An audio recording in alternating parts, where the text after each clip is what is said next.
You're listening to a CNA podcast.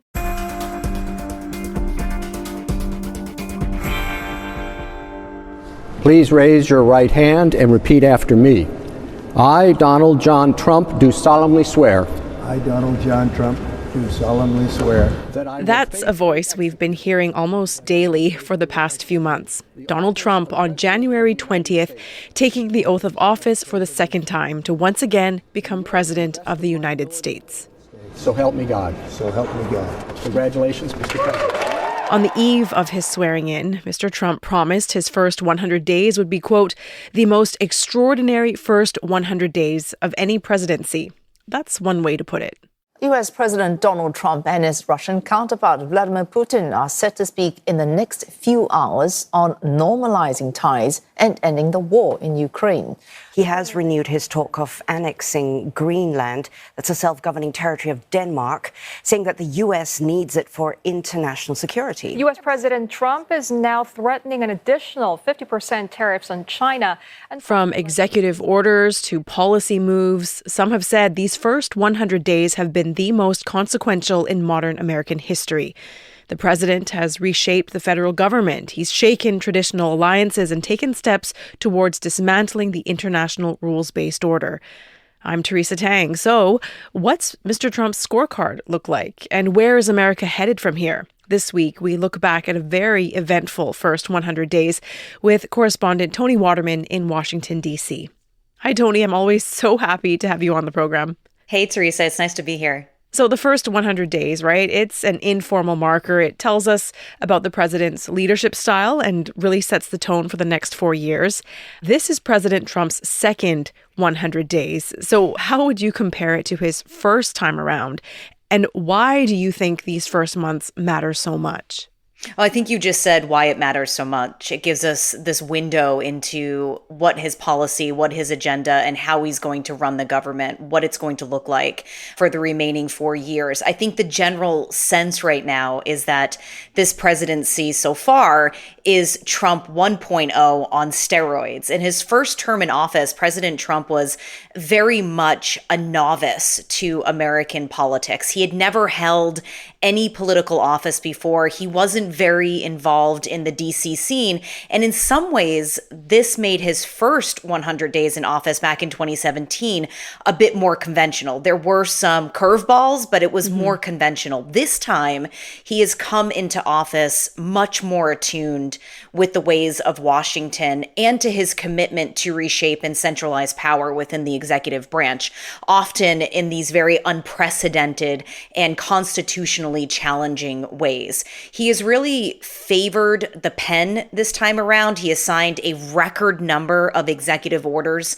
since being sworn in, somewhere around 130, which is 4 times more than he signed back in 2017 and more than half of the number of orders he signed in the entirety of his first term in office. And what's been so unprecedented is not just the sheer volume of these orders, but their breadth as well. They have ranged from the rather mundane, so things like ending a mandate that paper straws be used at federal agencies, to an attempt to rescind birthright citizenship for certain people in the U.S., which is a fundamental tenet of the U.S. Constitution. And then on the opposite end of the spectrum, Trump has signed only 5 bills into law since taking office. That's compared to 28 back in 2017. And this is a record low. And the fact that he is relying so heavily on executive orders, which is essentially him just directing federal agencies on how to enforce and interpret law, and relying so little on these bipartisan lawmaking, this has really raised some concerns among Trump's critics that the centralization of power in the executive branch is fundamentally altering the way the U.S. government functions. You know, without a question, a lot has changed within America's borders. Just look at the government restructuring, layoffs in the name of efficiency, the end of USAID, that was a big story. Also, the Department of Education, a planned State Department shakeup, and of course, the establishment of the Department of Government Efficiency, or DOGE, which has been hugely polarizing. Toni, how have citizens, Americans, responded to the president's initiative so far? Well, I think a lot of people, Teresa, would argue that what Trump has done so far he said he would do while he was on the campaign trail. But when you talk to voters back then, when I was talking to voters back then, many of them just didn't believe that Donald Trump was going to actually, follow through on a lot of these campaign promises. Many of them thought it was rhetoric, that it was spectacle. They were really focused on the cost of eggs and bringing down the cost of items at the grocery store, on addressing immigration, the economy. Now, when I talk to voters, even people who voted for Trump, many of them are surprised. They're a little bit shocked at how wide-ranging his policies have been. No one was really expecting that hundreds of thousands of federal workers would be fired, including scientists and meteorologists and park rangers, or that Social Security was going to be tampered with, or that Trump was going to impose such sweeping tariffs. And even some of his supporters seem to be growing wearied. His approval rating is underwater, and it's been on this steady decline really since he was sworn in. And when it comes to the economy, which was a main issue for voters back in November, people have soured. There was a recent Reuters Ipsos poll which found that just 37% of respondents approved of the way that Trump is handling the economy. A lot of this has to do with the trade war, which has sparked these concerns about inflation. There was a deep market sell-off. There's fears of a recession now. And we have really seen this disapproval playing out in real time. There have been these mass demonstrations taking place across the country that have brought hundreds of thousands of people out into the street to demonstrate. That being said, his most ardent supporters still stand behind him. They believe that it's going to take time to carry out these massive changes that they believe are necessary. And he still does have fairly broad support for his signature policy, immigration, or at least support for the idea that something needs to be done with immigration in the United States, even if the actual methods he is using, like deporting people to a notorious prison in El Salvador, aren't very popular. Let's look at foreign policy. The president has raised eyebrows over his Gaza Strip Riviera proposal. He's treated traditional allies as adversaries and vice versa, and he has elevated trade tensions with China to levels we really have not seen before. For me, Toni, this heated exchange between him and Ukrainian President Volodymyr Zelensky on the 28th of February in the Oval Office, this is one of those moments that stands out the most to me. Take a listen. Your country is in big trouble. Can I Wait a answer? minute. No. You've done a lot of talking. Your country is in big trouble. I know. You're not winning. You're not winning this. You have a damn good chance of coming out okay because of us. Mr. President, we are staying in our country, staying strong. So geopolitically, what would you say have been President Trump's biggest moves? Well, I think a couple of things really stick out. Of course, that rather jarring interaction between Trump and Zelensky. The president had said that he was going to end the Ukraine-Russia war on day one. Obviously, that hasn't happened. And there's been growing concern among Republicans and Democrats about what a peace deal might actually look like. And his critics have said that he is being very demanding of Ukraine and very lenient when it comes to Vladimir Putin. The president has what is being described as a final offer on the table, which would basically leave the battle lines as they are, giving Russia the territory that it has seized so far, and in a way, legitimizing its invasion of Ukraine. But ending the war is very high on Trump's priority list, and doing so would be considered a major victory for him, even if it further isolates the United States from its NATO allies. And speaking of NATO, the U.S. is still in the collective security organization, despite Donald Trump repeatedly saying that he was going to pull the U.S. out of it. But he is reportedly considering making some changes, which would include linking members' defense spending to any sort of security cooperation or defense from the United States.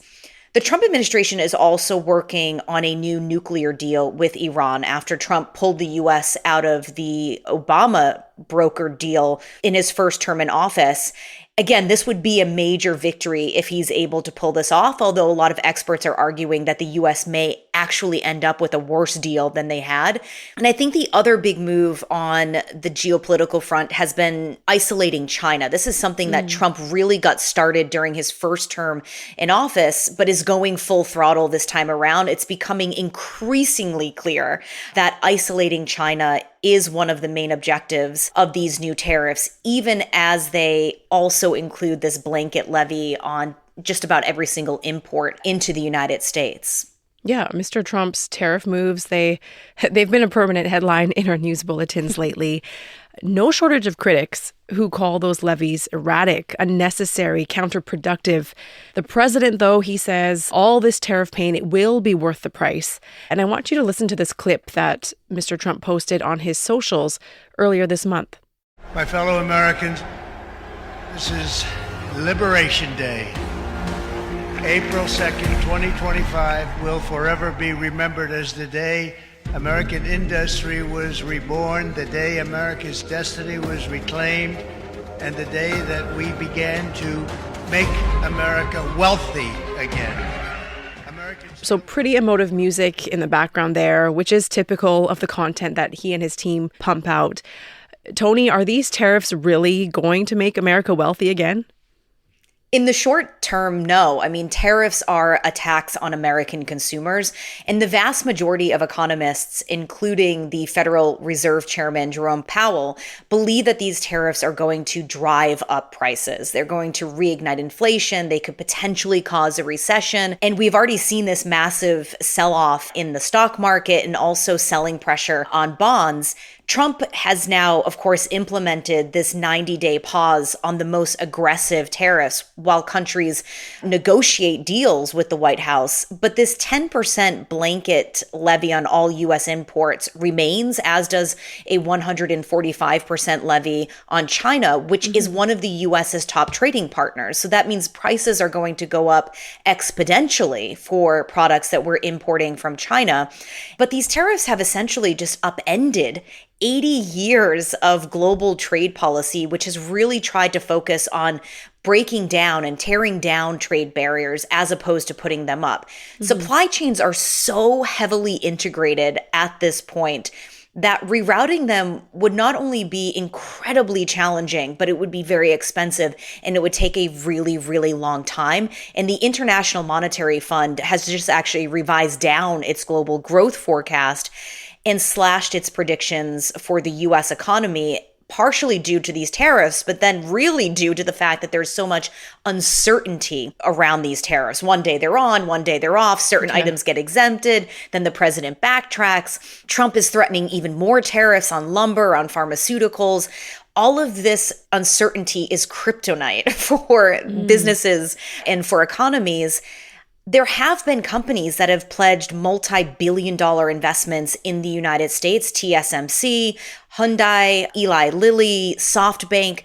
But some of those pledges weren't new. These were things that were already in the works, and there's no guarantee that they're actually going to happen. And there are a lot of questions about how serious the president is about bringing manufacturing back to the United States if these tariffs can be negotiated away in just a couple of months' time. And his critics say that the tariffs are really about raising money so that he can give tax breaks to the very rich. I think the bigger question, though, Teresa, is perhaps whether or not the United States economy would benefit from bringing back some of this manufacturing, particularly when it comes to low-end manufacturing, or whether that money should really be pushed into research and development when it comes to AI or semiconductors. The other question is going to be labor issues. If we are deporting all of these migrants who oftentimes fill these very low-end, low-paying manufacturing jobs, where is the labor force going to come from? And are we implementing a policy to reskill or upskill people that are still here for those jobs?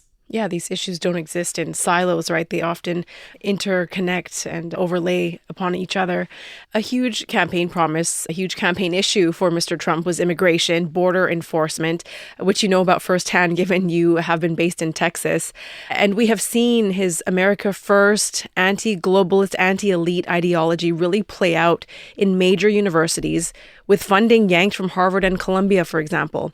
And we've seen reports of students and scientists detained or ejected from the U.S. We've also seen suspected Venezuelan gang members being sent to a mega prison in El Salvador. And tourists, they're avoiding America for fear of being detained at the border. These are all threads that kind of run together, though, Toni, don't they?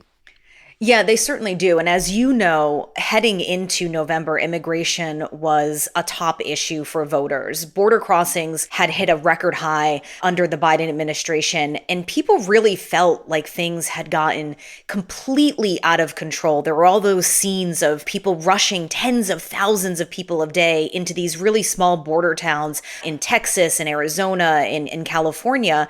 And, it just felt for a lot of people that Kamala Harris wasn't going to change any of these things. What we are seeing now, all of those things that you just described, I'm not sure many people would have predicted, because for the average person, those things go beyond the normal immigration policy, things like shutting down the border, building a wall, limiting asylum cases. On college campuses in particular, it's really become a free speech issue. Republicans have long lamented liberal universities as shutting down a lot of speech from conservatives, either on campus or speakers that they have brought in. And in Texas, they've actually passed laws against not having conservatives come on campus to talk. And now we're seeing almost the exact reverse of that, where they're going after people who have been quite vocal about opposition to what's happening in Gaza, that are pro-Palestinian. We have seen some of these individuals who, students who have written an op-ed that now are sitting in basically detention facilities waiting for deportation. You talked about these Venezuelan immigrants who have been sent to El Salvador, a country they are not from, a country they are not familiar with, without any sort of due process. The president tapping into a centuries-old law that would allow him to do that, although that is working through the court system. So I think that what people expected was perhaps a bit more of Trump 1.0, building higher walls, expanding, shutting down the border. And what they're getting, it seems, is something much more extreme, where, as you mentioned, even people that are coming in as tourists are nervous that they're going to be either not allowed into the country or detained. I was reading about how Trump's election victory and the anticipation of a new Trump agenda changed the calculations for world leaders. They've had to adjust their approach to Washington. Some have reassessed trade partners, for example. What would you say has been the biggest adjustment the world has had to make to handle Trump 2.0? I think the biggest adjustment is America's retreat from global leadership, whether that's on foreign aid, on trade, on war policy, on climate change. And there is now a major vacuum that is left to be filled. And the big question, of course, is who is going to step into this void. I think a lot of people assume that it is going to be China, which could be true. But a lot of the foreign aid that China provides is really these very big ticket infrastructure projects. It's not the capacity building that we've seen for decades from the United States. So that will cause an adjustment of some sort. Other people say it could be adversaries like Russia that could play a bigger role on the global stage. It could be a combination of a lot of these different countries. We just don't know at this point. But this pullback was something I think many global leaders had been preparing for after Trump's first term in office. He kind of took those initial baby steps in his first term. And now we're seeing again him really, accelerating that policy.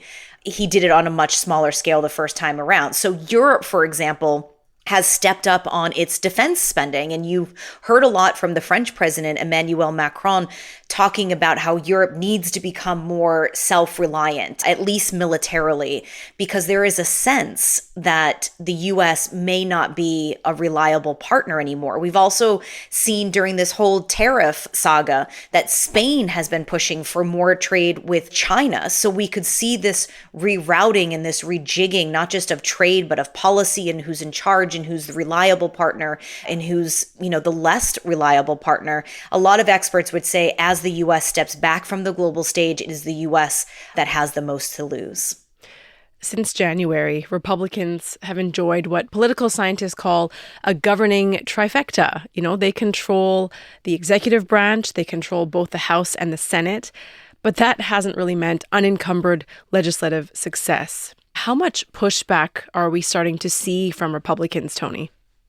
I think one thing that is important to point out, Teresa, is that Congress has become less productive in recent years. They are passing fewer and fewer bills. And this time around, there has been this sort of handing over of congressional power to the president, whether lawmakers like it or not. He's kind of just been taking it. We are only now just starting to see some light between the GOP and Trump, and it is very faint, and it's mostly coming from, more purplish areas like Maine or California or Washington State.